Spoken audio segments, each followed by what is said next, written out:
our bargaining unit has so much trust in each other to keep each other safe and keep us protected, knowing that we are unionized and that if issues do arise, that we can go to each other and figure out how to get things dealt with most effectively.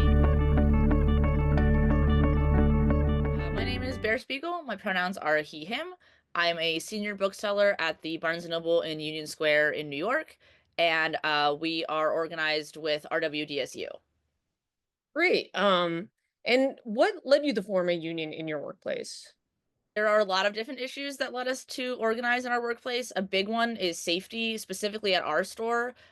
We are in a really old building that is constantly breaking down and needing renovations, and that makes us feel unsafe. And additionally, we are a big store in the middle of a city that attracts a really wide-ranging customer base, and that can often make us unsafe as well.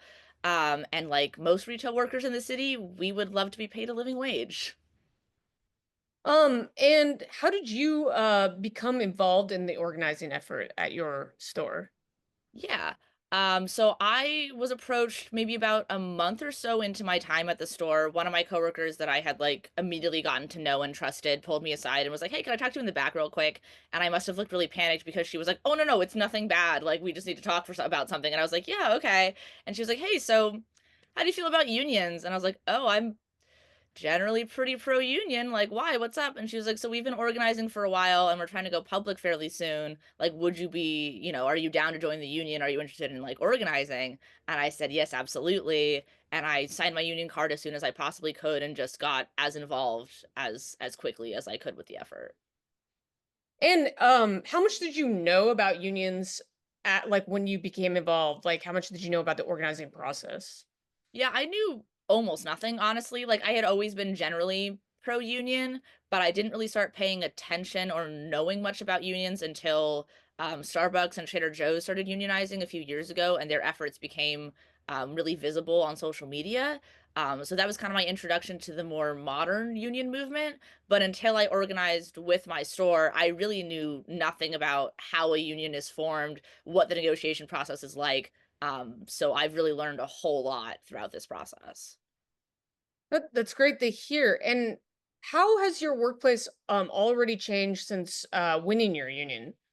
Yeah, I will say the biggest change is our bargaining unit has so much trust in each other to keep each other safe and keep us protected, knowing that we are unionized and that if issues do arise, that we can go to each other and figure out how to get things dealt with most effectively.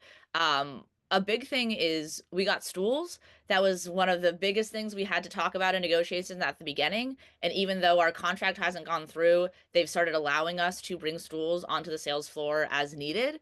Um, and so that seems like a really small thing, but to us, it was a really big win. And the fact that they started, listening to that before our contract was ratified was a really big deal for us. And what was it like going through the union organizing process? How did you and your coworkers stay united while, going through the process and facing challenges of some sort? Yeah, a lot of it really just comes down to communication and trusting your coworkers. Um, we've had our CEO and other upper management come and try to talk to us and dissuade us from unionizing. We've had them posting letters about how disappointed they are in our unionizing efforts. And so we just make sure to always be on top of that and communicating with everybody in our bargaining unit as best as possible to let them know what they're saying is true and what they're saying is falsified, because a lot of it is either exaggerated or just not true at all. And as the people actually at the negotiation table, we want to make sure that people know what we're fighting for and what we're going through. So a lot of it is just staying connected, staying in communication, and just making sure that like we are there for each other and not letting management or corporate or whoever upper management is tear us apart or try to divide us. And what advice, other professionals might be considering forming a union in their workplace or just starting the process? What advice would you give them, since have experience going through the process? Yeah, so what's a big one of your takeaways that you would tell folks about? Yeah, it's all about communication. It really is. Like it's about talking to your coworkers, talking to the people that would be in your bargaining unit, whether you see them every day or not, finding out what issues they have at work, what's making them feel unsafe or uncomfortable, or things that they just need to be changed to be, happy and effective at work. And then once you find out what those things are, you can start organizing with each other. You can definitely find an already existing union like RWDSU, and they will help you with your organizing efforts. Like we definitely couldn't have done it without RWDSU. Um, it Their help is immeasurable, and it was really incredible to see how much their help empowered our workplace and our bargaining unit.